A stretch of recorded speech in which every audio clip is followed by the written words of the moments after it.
all starts with number one, stop bleeding cash, and in this case, knowing how to pay down your debts. Because when you have consumer debts that are consuming you, which are your student loans, your credit card debts, your home equity lines of credit, your hard money loans, your payday loans, your buy now, pay laters, these types of debts are where you're spending your income today to pay off all the liabilities, all the luxuries, all the consumer expenses that you couldn't afford yesterday. When you get stuck in this type of rat race, all you're doing is you're going to work today to pay off your banker for the things that you bought yesterday. I was watching a podcast yesterday, and what they were saying was the number one way for you to become wealthy and set yourself up for financial success is to pay off your student loans before you turn 30. And that's a great thing to do, but what happens now if you have $500,000 worth of student loans because you went to medical school and you didn't graduate until you're 28 or 29? Or what happens now if you're 22 years old and you have $40,000 worth of student loans and you don't really start paying it off until you're 28 or 29 or 30? And so yes, if you can pay down your student loans ASAP, that's great, but by the time you're 40, you have to know how to pay it off, if not pay it off completely, because this is where it's not just your student loans, it's your student loans, the credit card debt, all those debts that are for your consumer liabilities, the things that are not putting money in your pocket. If your debt isn't paying for itself, because even student loans fall under this category, if your debt isn't paying it off through its own asset, you need to pay it off as soon as possible. Now, as much as people try to strategize the best way to pay down debt, at the end of the day, the debt strategy method ultimately comes down to this. This is your debt that you have, and if you want to pay it off, you need to have cash to throw at your debt to pay it off. And there are two ways to get this extra cash. Either you can spend less money or you can earn more money. In either of these cases, this is going to give you a bigger margin because now you have your income and your expenses. Either you can increase your income or you can cut your expenses, or you can do both at the same time. This is going to give you a margin, which means you're going to have cash that you can use to attack this debt and pay it off. And the faster you pay it off, the less debt that you're going to have to pay because, well, the less interest that you pay. Because now the more you pay today, the smaller your principal balance will get and the smaller the interest that you're going to have to pay now because your balance is getting smaller. So it literally pays off to attack your debt sooner rather than later. This is where people try to get into the nitty-gritty. Should you follow the Dave Ramsey model, which is the snowball model, where you're paying off the smallest debt balances first and then you're gradually getting bigger and bigger and bigger? Or do you follow the debt avalanche method, which is now you're paying off the highest interest rates first? It really doesn't matter. The key here is the more money you put in towards your debt, I don't really care which method you follow, the more money you put in towards your debt, the faster you're going to be able to pay this off. And once you stop having this debt, once you stop bleeding cash, now you could take this extra money, this margin that you have now, and put it to work to make you wealthy. Because when you get stuck in this system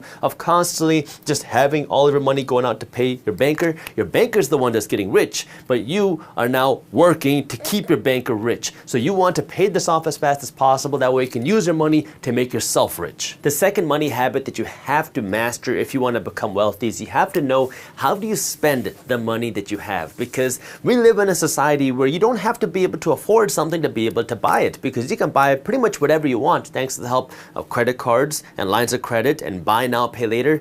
But that's going to put you right back into the problem that we just solved, is how do you pay down the debt? Because now when you're just buying things that you can't afford, well, now you are going to spend tomorrow's income paying off your yesterday's expenses. So what you want to do now is you want to understand the difference between being able to buy something and being able to afford something, and then spend your money based off of that. Dave Ramsey said it the best. He says that you need to act your wage. And the way that you can do that, the simplest thing that you can understand is my rule of 5 when it comes to your liabilities, which are not necessary to you living your life. And that means in the rule of 5, if you cannot buy 5 of them, you cannot afford 1 of them. It's a very simple rule of thumb that will help you understand what you can afford and what you can't afford. And this also means that you have to understand how do you spend money on things like your car, because pretty much everybody thinks it's normal to have a car payment. Because now when you want to buy a car, who is going to pay for a car in cash? Because now you can either lease it or you can have a car payment. Now leasing can work for some people or business owners in some situations for the tax purposes, the tax advantages. But I want you to think of leasing like flying first class. It is not the cost-effective way to fly. It is a luxury and you're paying extra for that luxury. That's what you get when you lease a car. So leasing is buying that extra luxury. It's flying first class, you're buying the extra luxury of being able to now switch cars and do everything that you get with a lease. Now, when it comes to actually buying the car, if you want to buy a car and you can't afford to fly first class, you shouldn't be leasing. Now you're comparing, okay, do I buy it with a car payment or do I buy a car outright? Right now, at the time of me recording this video, the average car payment for a new car is $644 a month, and the average payment on a used car is $488 a month. Now, not only do you have this car payment, but then you have to pay for your insurance, you have to pay for your car registration, you're gonna have to pay for your maintenance, and if you got the nice car, you also gotta pay for your premium gas. And then what happens to so many people is you get into this car payment game, where now you buy this car, you own it for 4 to 6 years, and then you pay it off, and then as soon as you pay it off, you feel a little weird because now you have a car with no car payment. So what happens? That's when people go out, they sell this car, and then they go and buy a new car, and then they start this car payment game all over again. So you just finally paid off the car, but then you started all over again. So then people keep these car payments going forever because it's so normal to have these types of car payments. But let's do the opposite now.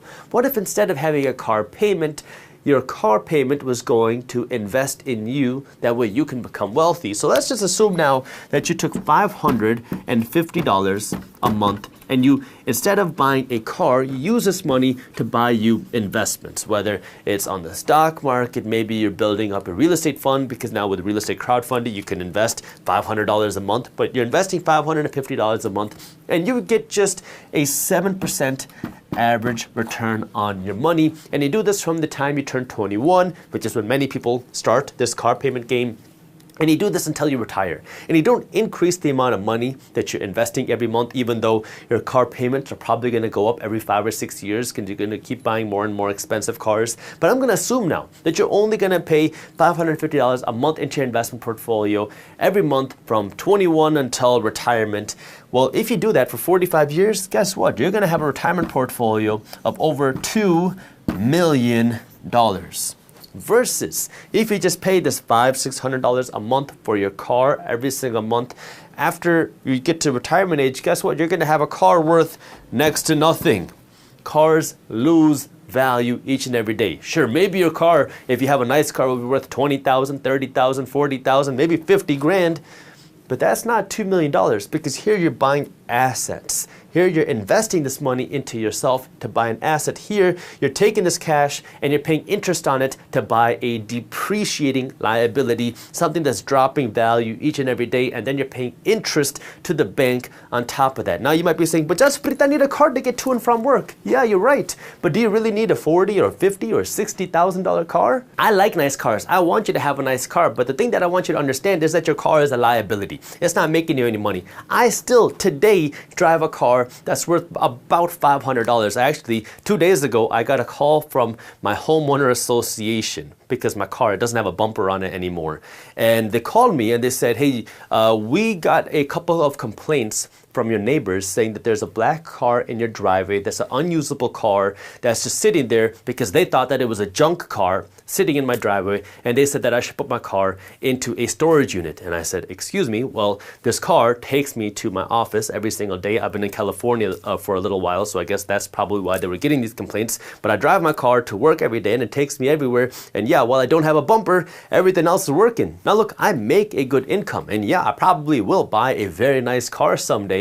But for me, I understand that my car is a depreciating liability, and right now I'm investing very aggressively. I don't want to spend 100 grand or 200 grand on the car today because I know that I'm going to take this cash and I can reinvest it. I can put it back into my business, market briefs. I can take this money and go out and buy stocks and go out and buy real estate. I can find the other opportunities because I am so focused. I am laser focused on building this thing that I never had, this wealth that I never had before, because I know how important it is for me, and I'm willing to sacrifice that nice car today. I will buy a nice car. Okay, I'm not saying you gotta drive a junk car for your whole life. I'm gonna buy a nice car.